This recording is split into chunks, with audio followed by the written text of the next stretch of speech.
There are moments in a country's political journey that hit so hard and feel so unsettling that they rattle the core of democracy itself. What unfolded in Dublin this week was more than a headline. It wasn't just a viral clip making the rounds online. It felt like a raw cry from a nation in pain. A defining moment that stripped away the theatre of politics and pushed us to face an uncomfortable question. What is really happening to Ireland?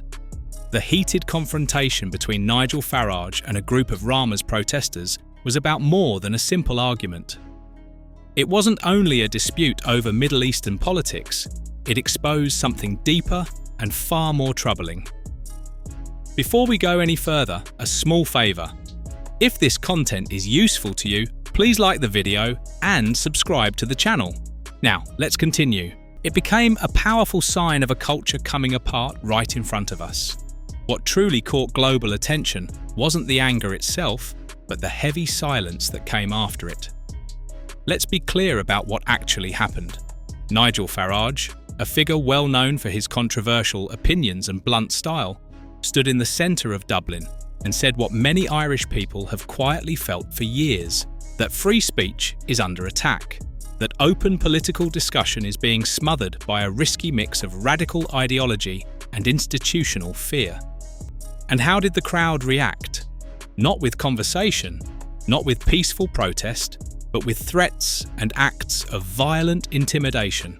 We saw something genuinely disturbing unfold, a clear breakdown of civil society.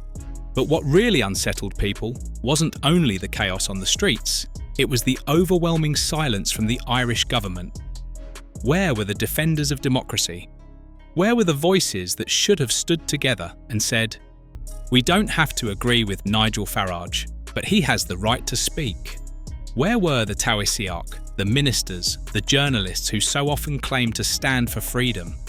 Instead, what we were met with was a solid wall of silence. Not a single word of condemnation came from the political elite. Not one clear rebuke for those who openly called for violence in the name of ideology. And that silence was powerful because within it, a message was sent not only to Farage, but to every Irish citizen brave enough to speak out. You're on your own. Let that sink in. Imagine being a worried parent in Dublin, watching your neighbourhood slowly turn into something unrecognisable. Imagine being a teacher, uncertain whether certain topics are even allowed in the classroom, or a student seeing your university become a stage for political spectacle and censorship. Imagine this for a moment. A British political figure, whether you respect him or strongly oppose him, is almost attacked in your own capital city, and not a single person in authority says a word. This goes far beyond immigration. It cuts straight to the soul of Ireland itself. We're watching a nation slowly move away from the values that once shaped it: community, compassion, free thinking, and courage. In their place, we're left with hollow slogans, fear-driven stories, and blind tribal loyalty. And inside the halls of power, there is only silence, because stopping this would require leaders to confront uncomfortable truths. Truths that don't fit neatly into press statements or party manifestos. Let's face an uncomfortable truth. The streets are becoming more radicalised, often hidden behind the language of activism. We've reached a moment where many protests are no longer grounded in justice. They're driven by a hunger for power. And that power now sits with people who show little respect for Ireland's history, its people, or its laws. Their goal isn't equality or honest dialogue, it's control and the silencing of dissent. Nigel Farage may have been the target this week, but don't be mistaken. Their real aim is to weaken Ireland's freedom. So we have to ask ourselves, how did we end up here? How did a nation that fought so hard for independence become a place where speaking out against extremism can put you in danger? How did we move from the poetry of Yeats and the courage of Michael Collins to viral videos of masked agitators calling for chaos? The sad reality is that the political class has allowed this decline through appeasement, fear, and an unhealthy obsession with political correctness that has turned into cultural surrender. And it's the working class, ordinary, everyday people, who are paying the price. while politicians sip lattes in Leinster House and release polished statements about inclusivity, real families are facing real violence. Communities are being silenced, expected to accept rising crime, anti-Semitism, misogyny, and fear, all under the banner of diversity. And when they finally speak up, they're dismissed as far-right extremists or worse. The label far right has shifted away from identifying genuine extremism and is now often used to silence anyone who dares to challenge the status quo. It's the tag thrown at protesters in Dublin who raised concerns about unchecked mass migration. It's used against whistleblowers who bring forward uncomfortable truths about asylum-related crime. And now, it's being aimed at Nigel Farage, a man who, whatever your personal view of him, stood his ground in the face of an angry crowd and defended core democratic principles. You don't have to like Farage. You don't have to agree with everything he says. But if you believe in free speech, democracy, and the rule of law, what happened in Dublin should deeply concern you. Because this isn't only about one individual, it's about all of us.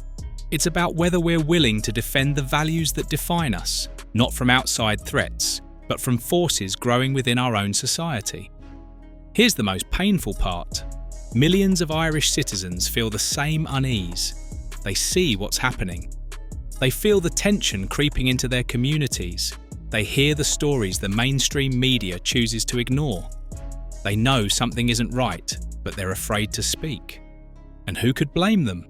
When Farage is publicly harassed and the media applauds, when government leaders stay silent while extremists call for violence, when cultural institutions choose comfort over truth, why would any ordinary person risk raising their voice? This is how freedom fades away, not with a loud explosion, but with quiet silence. Yet it doesn't have to end like this. Ireland is still a proud nation, home to brave and principled people.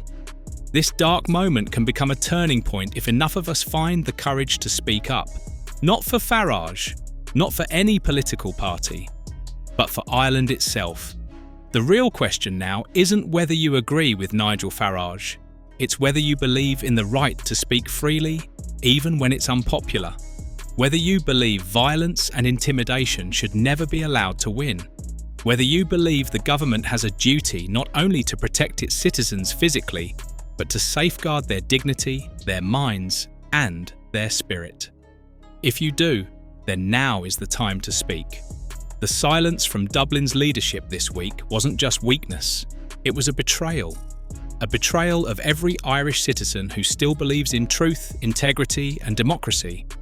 If we don't push back now, if we don't demand better, the future will be shaped by the mob. And when that happens, we'll have no one to blame but ourselves. So if you believe this message matters, if you believe Ireland deserves better, subscribe, share, and let your voice rise above the silence. Thanks for watching, and see you in the next one.